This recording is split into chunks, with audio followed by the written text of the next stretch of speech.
नमस्कार दोस्तों, मैं सुमित मिश्रा स्वागत करता हूं एक बार फिर से आप सभी का एमजेटी एजुकेशन में। दोस्तों, ईरान ने खुले तौर पर धमकी दे दी है यूएसए को, अमेरिका को, कि अगर अमेरिका बीच में कूदता है तो ईरान उसके यूएस बेसेस पर अटैक कर देगा। यूएस बेसेस, यूएस के जो बेस जो एशिया में स्थित हैं बहुत सारे देशों में, वहां पर ईरान अटैक करना शुरू कर देगा। ये खुले तौर पर धमकी है कि बीच में ना पड़ना गुरु।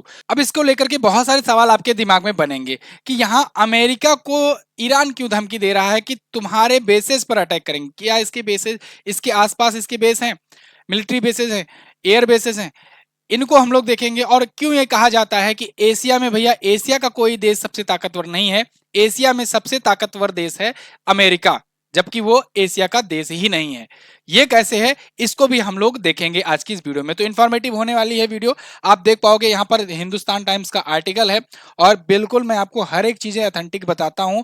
न्यूज आर्टिकल शो करके जो भी चीजें आई रहती हैं उसको ही बताता हूँ। कोई भी अपने मन से कोई भी चीज आपके सामने नहीं पेश की जाती है। तो चैनल बिल्कुल ऑथेंटिक है, ऑथेंटिक जानकारी के साथ है, किसी भी अफवाहों में ना पड़े। चैनल को सब्सक्राइब जरूर करके रखें, ठीक है, जिससे आने वाली जो भी अपडेट्स हैं ऑथेंटिक तरीके से सबसे पहले बिना किसी शोर शराबा के हो हुल्ला के आपको पहुंचाने का मैं प्रयास करूंगा। यहां पर देखिए 14 अप्रैल का 3:28 PM का हिंदुस्तान टाइम्स का आर्टिकल है। Iran threaten to attack US bases if it backs Israel's retaliation. अगर वो इजराइल के रिटेलिएशन में बीच में आने की कोशिश करता है तो ईरान उसकी बेसिस पर हमला करेगा।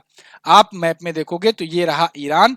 यहां पर तेल अवीव जो है, आप समझो इसकी राजधानी है इजराइल की, इजराइल में स्थित है। इजराइल की राजधानी हालांकि जेरूसलम भी है, तेल अवीव भी है। यहाँ पर आपको दमास्कस दिख रहा है जो कि सीरिया में है, और जहां पर एम्बेसी में अटैक किया था ईरान की एम्बेसी पर इजराइल ने, जिसके बाद ये मामला शुरू हुआ था। ईरान खुल करके अटैक शुरू कर दिया है और ईरान जो है सबको डरा भी रहा है, धमका भी रहा है कि भैया अमेरिका वगैरह तुम ना आ जाना बीच में। अब यहां पर अगर मैप में देखोगे तो वर्ल्ड मैप में यहां पर आपको दिखेगा ये अपना प्यारा भारत। यहां से पाकिस्तान को छोड़ोगे तो इधर एक देश मिलेगा, ये है ईरान। और अगर अमेरिका की बात करें तो इधर से वही पुराना गाना, सात समुंदर पार मैं तेरे पीछे पीछे आ गई, तो यहां पर आपको दिखने को मिलेगा अमेरिका। इतना दूर है, फिर क्यों ये धमकी दे रहा है कि भाई तुम बीच में ना आना, नहीं तो हम तुम पर अटैक करेंगे। इनका मतलब कि इतनी दूर अगर अटैक करेंगे तो क्या वर्ल्ड वार हो जाएगा तुरंत। तो देखो, एक्चुअल में ये यहां से यहां पर अटैक करने की बात नहीं कर रहे हैं, ये बात कर रहे हैं इस एरिया में स्थित यूएस के बेसेस जो है वहां की। अमेरिका ने बहुत सारे बेस बना रखे हैं। अमेरिका जो है ये ऐसे ही दुनिया का सबसे ताकतवर देश नहीं माना जाता है। ये दुनिया भर में हर जगह पर, हर एक देश में लगभग लगभग अपने मिलिट्री बेसेस, एयरफोर्स के बेसिस ये बना रखा हुआ है और इसी की धौंस दिखाता रहता है सभी देश को। तभी ना आप सुनते हो ना, कोई भी देश किसी भी देश पर अटैक करता है, कुछ भी गुस्ताखी करता है तो अमेरिका आकर के पहले इन्वॉल्व होता है। अमेरिका धमकी देता है कि तुम ऐसा ना करो, तुम ऐसा ना करो। यही बार बार ज्ञान क्यों देता है? क्योंकि हर जगह पर कहीं ना कहीं अपने बेस बना रखा है इतने सालों में, और उसी के ये धौंस दिखाता है, दबाव बनाता है, प्रेशर बनाता है। लेकिन यहाँ ईरान जो है, ईरान खुले तौर पर इनको धमकी दे रहा है। अगर आप यहाँ पर देखोगे मिडिल ईस्ट के 8 देशों में अगर अमेरिकी सैनिकों की बात करें कि कहां पर कितने हैं, तो यहाँ पर देखोगे ईरान, मैंने आपको दिखाया, तो ईरान के बगल में ये कुवैत है और कुवैत के पास में 13,500 सैनिकों वाला इनका एयरबेस बेस है।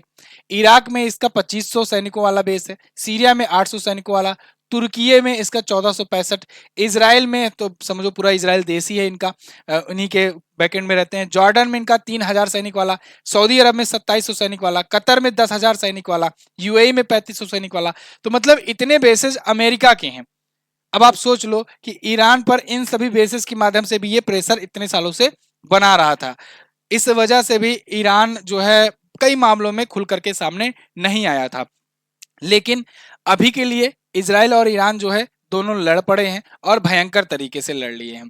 तो अब इस मामले में यहाँ पर ईरान ने खुले तौर से चुनौती दी है कि अगर अमेरिका बीच में कूदोगे तो इन जो इस आपके बेसेस हैं ना, ये अभी 3,000 4,000 ही सैनिक तो हैं, यहाँ पर हम अटैक करके पहले आपको निपटाने की कोशिश करेंगे, ठीक है ना।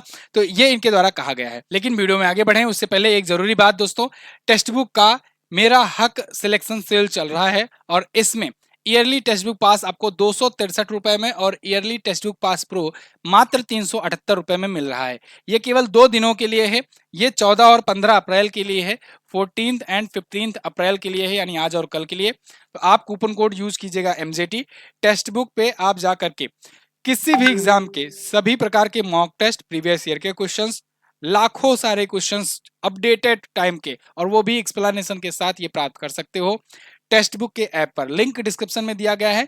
MJT कूपन कोड यूज करोगे तो 12% और कम हो जाएगा, ठीक है ना। तो आप जाकर के इसका फायदा उठाइए, ये जो ऑफर चल रहा है 2 दिनों का, इसका आप फायदा उठाइए और अपना मॉक टेस्ट भी देना शुरू कर दीजिए अभी से ही। अब अगर बात करें एशिया में सबसे पावरफुल कौन है, तो एशिया में पावरफुल में देशों में आपको जान करके हैरानी होगी। आप देखोगे चाहे 2020 की रैंकिंग ले लो, चाहे 2021 की रैंकिंग ले लो, चाहे 2022 की रैंकिंग ले लो, एशिया में बात कर रहे हैं, एशिया में पावर इंडेक्स की, तो सबसे पावरफुल यहाँ यूनाइटेड स्टेट्स को माना जाता है।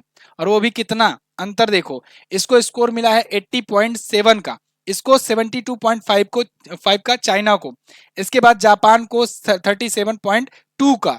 अंतर देख रहे हो, डिफरेंस देख रहे हो। फिर इंडिया है चौथे पोजीशन पर, इंडिया एशिया का ही होकर के चौथे पोजीशन पर है, यहाँ 36.3 रेटिंग के मतलब कि पॉइंट स्कोर के साथ, जापान के थोड़ा सा करीब ही है समझ लो। फिर उसके बाद रसिया का नंबर आता है 31.6 के साथ। यहां पर भी ऐसे ही स्थिति है।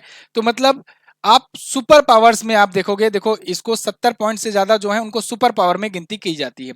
तो सुपर पावर में केवल 2 देश काउंट किए जा रहे हैं, यूएसए और चाइना। तो 2 ही सुपर पावर यहां काउंट कर रहे हैं इस रैंकिंग के हिसाब से, एशिया पावर इंडेक्स विकिपीडिया के अनुसार, ठीक है जी।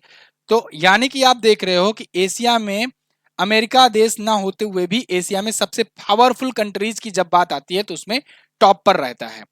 अब इसी को लेकर के ये धमकियां देता रहता है, लेकिन अब यहां पर ईरान जो है ये इसके ऊपर रिटेलिएट करने की बात कर रहा है। फिलहाल आपको ये वीडियो कैसी लगी, इन्फॉर्मेशन कैसी लगी, हमें कमेंट करके जरूर बताइएगा। इस मुद्दे पर आपकी क्या राय है, आप हमें कमेंट करके जरूर बताइएगा। आपको क्या लगता है इजराइल और ईरान के युद्ध में कौन ज्यादा ताकतवर है, कौन कम ताकतवर है। हालांकि इसको लेकर के मैंने एक वीडियो बनाई हुई है, अगर इस वीडियो को आपने नहीं देखा है तो इसको जरूर देखिए कि कौन कितना ताकतवर है दोनों देशों के बीच में। चैनल को सब्सक्राइब कीजिए, ऐसी जो भी पल पल की अपडेट आएंगी वो मैं आपको सबसे पहले प्रोवाइड करने की कोशिश करूंगा। थैंक यू सो मच, मिलेंगे अगली क्लास में, तब तक के लिए नमस्कार, जय हिंद, वंदे मातरम।